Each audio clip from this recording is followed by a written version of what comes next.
esperemos que llegue el invitado. Si no llega el invitado, haremos la dinámica de este programa de preguntas y respuestas. El tema de hoy será los libros que cambiaron mi vida, con especial atención al gran maestro, el monstruo de la literatura, eh, Gabriel García Márquez. Este es un día para festejar, un día para recordar al gran Gabo, que es una persona que está llena de anécdotas, que su narrativa está poblada de fantasmas. Entonces, lo que haremos será este día hablar. Saludos, muy buenas tardes a mi profe Enrique Castillo, Luz Rivera, Ina Plaza, Patricia Evia.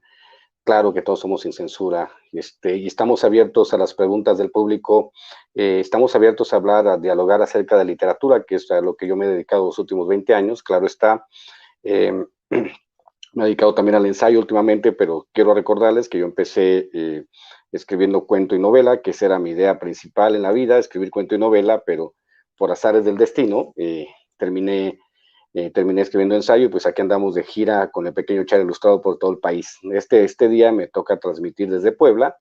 Agradezco mucho a mi querida Ana Merino y a su papá Juan, que me permitan el honor y el hospedaje de estar en su casa. Entonces, vamos arrancando un poco con el tema, me parece que es importante. Como les digo, voy a hacer pausas si es necesario para que ustedes se me hagan preguntas con respecto a literatura. Yo con todo gusto contestaré lo que se pueda, ¿no? En el sentido de darle dinámica a este programa. Hay que recordar primero que nada que García Márquez es un Caribe colombiano, él así se denomina. Caribe colombiano es una zona geográfica exclusiva que sí se parece un poco al Golfo de México. Lo habíamos platicado un poco en otros programas. El Caribe colombiano es un microcosmos, digamos, y la obra de García Márquez está situada precisamente en ese microcosmos, Aracataca, básicamente, donde un chavo de pelo ensortijado descubre al periodismo y descubre a la literatura. Creo que fue su amigo Plinio Apuleyo Mendoza el que le llevó alguna vez este libro famosísimo, el libro que es, digamos, la novela por antonomasia, la novela por exquisitez, la mejor novela que se ha escrito en México, quizás una novela corta, que es Pedro Páramo de Juan Rulfo. Y recuerda García Márquez que le aventa con la novela una noche y le dice a su amigo, pero no sé si fue Plinio Apuleyo Mendoza, quiero ser claro, ¿no? Pero fue un amigo colombiano el que le dice, lea esta vaina para que aprenda. Dice García Márquez que leyó la novela 2 veces en la misma noche. También hay otro referente muy famoso que menciona García Márquez en sus memorias, en Vivir para contarla, que me parece que Vivir para contarla es un excelente ejercicio, que no sé si será de ficción. Hay muchas cosas que me agradan de Vivir para contarla de García Márquez, pero sí él narra en esas memorias que cuando descubrió a Kafka y descubrió que un personaje se podía convertir en cucaracha y hacerlo creíble, entendió que la literatura tenía, digamos, no tenía límites, que uno podía hablar desde cualquier cosa mientras uno fuera honesto. De hecho, hay un profesor de literatura llamado John Gardner que explica parte de esas cosas, ¿no? En el asunto de 100 años de soledad, obviamente, él lo dice, y lo dice porque nosotros los mexicanos estamos atados a la tradición de 100 años de soledad, porque al final de cuentas somos hermanos, compartimos idioma, compartimos religión, compartimos la conquista, compartimos muchas cosas. Entonces, para nosotros las novelas de García Márquez nos remiten a una realidad muy cercana. En este caso, pues hablamos de personas que están, de cuentos que están poblados de fantasmas. Nosotros también, desde nuestra tradición mexicana, somos personas que estamos poblados de fantasmas y que tratamos de explicar nuestra realidad a través de lo sobrenatural. Por ejemplo, hay que recordar todas las leyendas de la colonia, sobre todo la leyenda de La Llorona, y el asunto de cómo nosotros, a través de lo sobrenatural, hemos intentado explicarnos lo que sucede en el mundo. En el caso, obviamente, de 100 años de soledad, entendemos esta parte donde un hombre que descubre que hay una manera de narrar lo real maravilloso, si nos atenemos también a lo real maravilloso, digamos, el primer referente para mí, aunque se habla de las mujeres como Rosario Castellanos, ¿no? Yo hablo básicamente de un escritor cubano que se llama Alejo Carpentier, que escribió El reino de este mundo, donde comparte la primera parte, ¿no? De lo real maravilloso.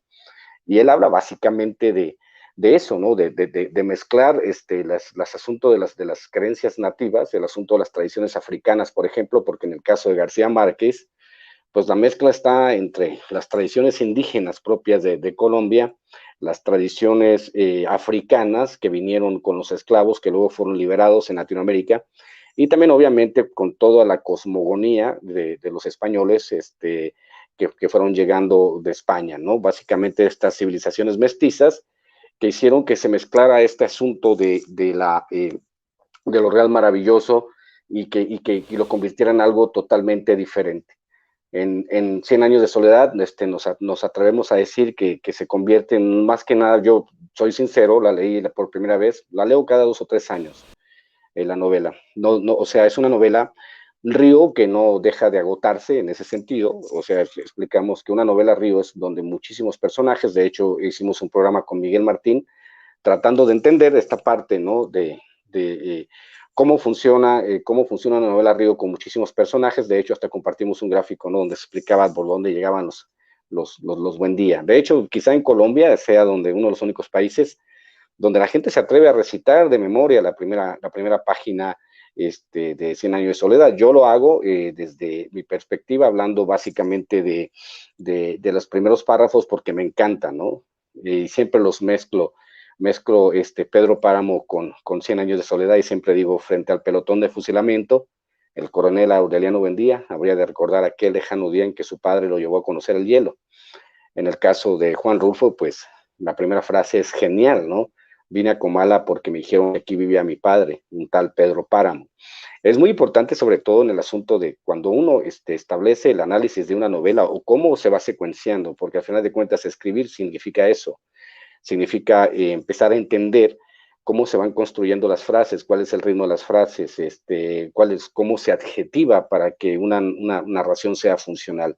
En el caso de 100 años de soledad, te comparte parajes maravillosos desde los inicios, sobre todo de la fundación de Macondo, desde el asesinato de José Arcadio sobre su compadre, por ejemplo, ¿no? Desde la belleza, ¿no? De aquella de Mercedes, ¿no? O sea, todo este asunto, ¿no? El asunto de cómo va uno construyendo una novela río que se convierte básicamente en un, no sé, porque fíjense que aparte, esta parte es muy interesante, tiene que ver mucho con qué significa la literatura para nosotros. Se ha dividido la literatura en ciertos aspectos que son muy desiguales. En el caso, digamos, de la novela de Aeropuerto. Esto es una novela que está diseñada para que usted la lea en 2 o 3 horas, para que lo entretenga durante un viaje. Quizá eso haya cambiado un poco, pero pues no sé si podamos llamarla meramente literatura en el caso de los autores norteamericanos que escriben con esa base, ¿no? En el caso de 100 años de soledad, aparte de ser un bestseller, tiene también los elementos literarios perfectos para ser considerado como una obra maestra. Pues hay que recordar que García Márquez recibe el premio Nobel a los 39 años. ¿Y qué hace García Márquez después de escribir una obra maestra como 100 años de soledad? ¿Qué es lo que hace? Se pone a preguntarse, ¿no? El caso de él es que después de los 39 años, después de escribir 100 años de soledad, se dedica lo que le resta de vida a desmarcarse de su obra maestra, ¿no? Se dice que el amor en los tiempos del cólera es su verdadera obra maestra, porque quería hacer algo totalmente diferente a lo que se había hecho, ¿no? Con 100 años de soledad. En el caso mío, en el caso particular, yo cuento mi anécdota particular porque me interesa mucho que la gente la conozca. Yo recuerdo haber leído por primera vez 100 años de soledad. Recuerdo un primo que acaba de llegar de Sinaloa y llegó con algunos libros bajo la manga, ¿no? En el caso de él, llegó con las venas abiertas de América Latina, llegó con una novela de un sudafricano, no recuerdo el nombre, pero la novela se llama Tensión, llegó con Los funerales de la mamá grande y llegó con 100 años de soledad. Estamos hablando de la década de los 70, yo tendría, o de la década o principios de los 80, yo tendría a lo sumo 12 o 13 años, cuando descubrí primero al leer Los funerales de mamá grande, que había un tipo que escribía de manera maravillosa, yo sin saber siquiera si algún día yo iba a escribir algún libro. Pues como dicen muchas de las veces, infancia es destino. Bueno, pues señores, me encierro en la casa de mi tía. Yo recuerdo que fue un sábado a las 7 de la mañana, y después de hacer, ¿no? El esfuerzo de levantarme temprano en un sábado, yo que no soy madrugador para nada, Llego a la casa de mi tía, me siento con el libro de 100 años de soledad y no lo suelto hasta que no lo termino de leer a las 7 de la noche. Yo recuerdo que después de leer 100 años de soledad, como que sucedieron dos cosas en mí. La primera es que yo en aquel entonces que no tenía los elementos para definir lo que era una novela o su estilo literario, dije que era una novela totalmente costumbrista. Yo recuerdo esa frase porque yo se la decía a quien me quisiera escuchar. Cien años de soledad es una novela totalmente costumbrista. La segunda reacción que tuve después de leer el libro de Cien años de soledad es básicamente pensar que yo jamás, a pesar, como les digo, que yo jamás imaginé que me fuera a convertir en escritor en ese entonces, eh, la segunda reacción que tuve es decir, jamás voy a poder escribir como este señor. Yo fue una cosa, fue un encanto, fue una maravilla. Y lo que sucede básicamente con el tema de las lecturas es ese, ¿no? Que cuando tú puedes, como decía, ¿no? El que no lee solo vive una vida. Los que leemos vivimos más de 5,000 vidas. Estuvimos ahí cuando Aquiles derrotó a Héctor, estuvimos con Boccaccio cuando estaba contando sus cuentos en plena epidemia, estuvimos cuando Juan Preciado llega a visitar, a buscar a su padre, un pueblo fantasma, en Pedro Páramo, estuvimos en todos lados porque básicamente leer te permite vivir muchas vidas. En el caso, obviamente, de 100 años de soledad, nos permitió acercarnos al Caribe colombiano, acercarnos a esas historias que están repletas de fantasmas, los personajes que circulan por todos lados, en el caso, sobre todo, por ejemplo, con El coronel no tiene quien escriba, que es una cosa maravillosa, un coronel que espera una pensión que nunca le va a llegar, mientras espera que le llegue una pensión, ¿no? Una pensión que nunca llega, y se entretiene en peleas de gallos, que es un asunto también muy latinoamericano, ¿no? Que todavía se celebra en algunas partes de México y también en Cuba.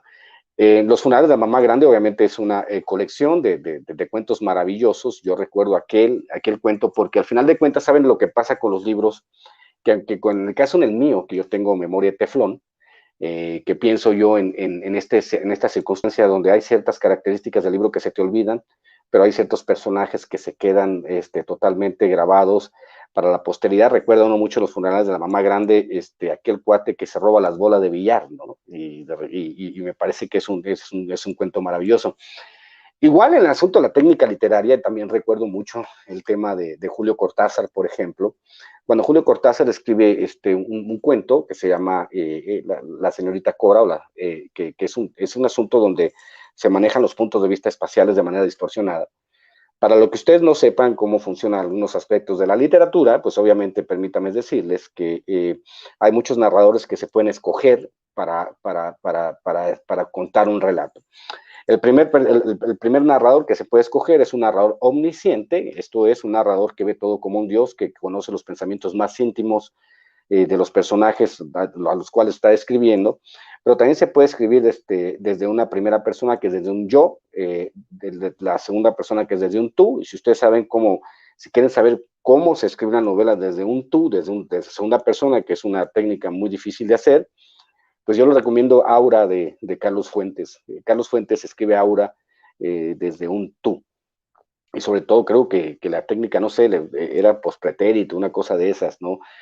Donde él pues narra desde un tú. La tercera persona es desde un él, y también hay un cuate, un escritor maravilloso que de hecho es una influencia muy grande en la literatura de García Márquez, que se llama William Faulkner. William Faulkner, un autor norteamericano que escribió Mientras agonizo. Él escribió esa novela desde un coro de voces. Esto es varias personas contando un mismo suceso a la hora de los funerales de Adi Bundren, y están toda la familia contando el suceso a través de su subjetividad, ¿no? Entonces, una copia